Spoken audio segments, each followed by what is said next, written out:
Pasok!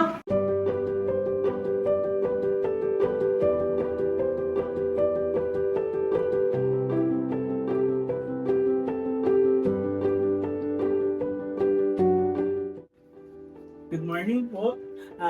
Ako po si John Rebres Villasigan, kasama ko po si Aaron, and galing po kami sa BTSU, Balanga Campus. And we are currently conducting a documentary po about po sa mga typical and atypical children's po.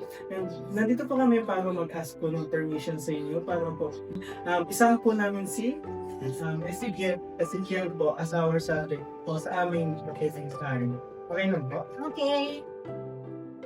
Ngayong araw ay nakilala namin si Ezekiel, isang aktibo at masiglang bata. Maraming paraan upang matuto ang isang bata. Ang pagkatuto ay maaaring magsimula sa paglalaro, pakikinig, pagmamasid at pakikipag-usap sa mga taong nasa kanyang paligid.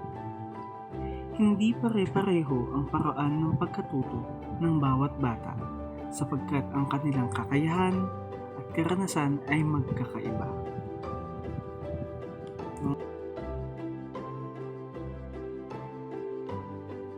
Ayon sa social constructivist theory ni Lev Vygotsky, ang pagkatuto ng bata ay hindi nagaganap ng mag-isa, kundi sa pamamagitan ng pakikipag-ugnayan sa ibang tao sa kanyang kapaligiran. Mahalaga ang papel ng magulang, guro at kapwa-bata sa paghubog ng kaalaman at kasanayan ng isang bata. Sa pamamagitan ng social interaction, natututo ang bata sa pakikinig, paggaya at pakikipag-usap sa mga taong may mas malawak na kaalaman. Ang ganitong uri ng interaksyon ang nagiging pundasyon ng pag-unawa at pagkatuto.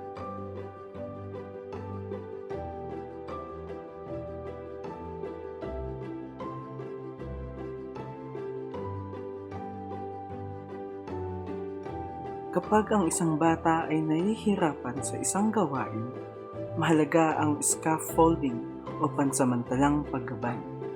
Ito ay maaaring sa anyo ng malinaw na instruksyon, pagbibigay ng halimbawa, o tulong na unti-unting binabawasan habang natututuhan ng bata ang gawain. Kaugnay nito ang Zone of Proximal Development na tumutukoy sa antas ng kakayahan ng bata na magawa ang isang gawain sa tulong ng iba.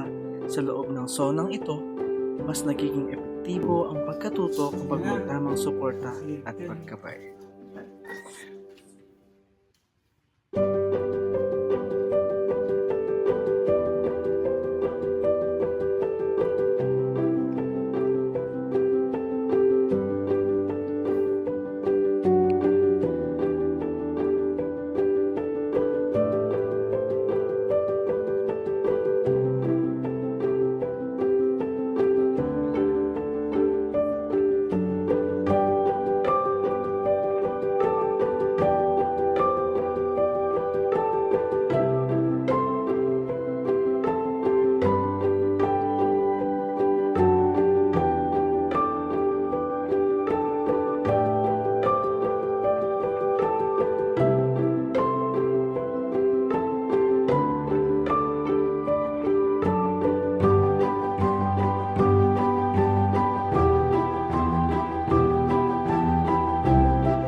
Bakit naman ito yung dinrawing mo?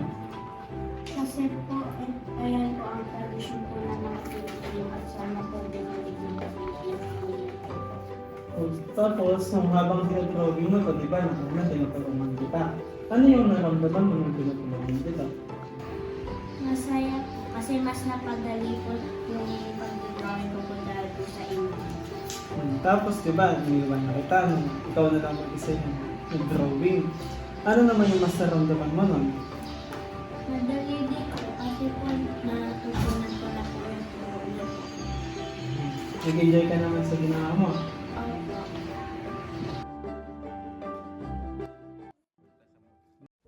Ngunit, paano naman ang mga batang may mas higit na pangangailangan o nangangailangan ng dagdag na atensyon?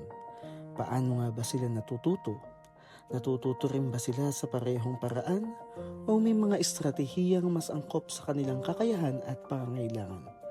Sa paghahanap ng kasagutan sa mga tanong na ito, mas mauunawaan natin ang kahalagahan ng tamang paggabay, pakikipag-ugnayan at suporta sa pagkatuto ng bawat bata.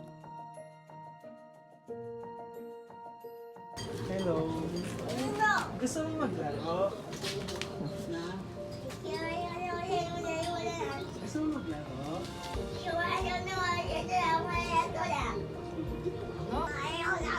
Gusto mo mag-play? Ayaw mo? Hoy, ayusin mo yung salita mo. Ilang taon ka na? O, ilang taon ka na daw? Hoy, At dito nga ay kinapanayam namin ang magulang ng bata. Paano po natututo yung bata kapag po may kasamang magulang, guro, or kaklase po? Nag-aaral po ba si Aaron? nung ano, nag-aaral siya. Kaya lang napansin siya ng principal kasi na laging nasa CR, naglalaro. Sabi niya, ipa-check up mo sa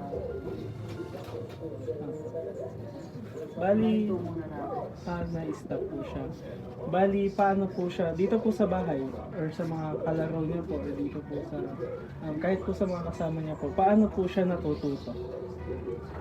Pinagaya lang niya yung nakikita. Mas nagiging aktibo po ba ang bata kapag po may gumagabay sa kanya? Sa panong paraan po? Pagka tinututukan siya, pagka consistent kang mag-uwi. Dito po sa bahay, ano pong mga tulong ang karaniwang ibinibigay niyo po sa kanya kapag po nahihirapan po siya sa isang gawain? Tinuturo kung paano siya dapat. Opo, ano po yung mga tulong po na karaniwang binibigay niyo po sa kanya? Mag-ride. Opo, sa pag-guide po. Ano po yung napapansin yung pagbabago sa bata kapag binibigyan siya ng malinaw na instructions po or halimbawa katulad po ng sinabi niyo kanina kapag po may ginagaya po siya. Ano po yung napapansin niyo sa kanya kapag may ginagaya po siya gano'n? Kung mas madali niya po bang nagagawa or Pag gusto niyang ginagawa niya, madali na magawa. Pero pag ayaw niya, hindi niya ginagawa talaga. tinutulungan niyo po siya sa isang gawain. May gagawin po siyang gawain dito sa bahay. Tutulungan niyo po siya tapos unti-unti niyo po bang hindi na siya tinutulungan ganun. Kaya po, hindi po niya. Kumbaga po lagi niyo po siyang tinutulungan. Ayaw niya kasi nang hindi siya tinutulungan. Gusto niya, kapag tinutulungan niya siya, tutulungan. Patungkol naman po sa pagkatuto na may gabay. May mga gawain po ba siya na hindi kayang gawin mag-isa, pero nagagawa niya po kapag may tumutulong po sa kanya Magsulat. sa pagsusulat po? Sa anong mga sitwasyon niyo po mas napapansin ang pag-unlad ng bata kapag may kasamang may mas nakakaalam po? Kunyari po, sa adult, pag may kasama po siyang adult, sa anong sitwasyon niyo po yung nakikita na mas madali po siyang natututo? Pag yung yung kasama niya, magandang Influence.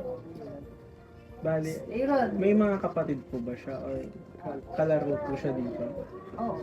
Yun, yung kasama. Kapatid niya po. Ayun sila lang dalawa.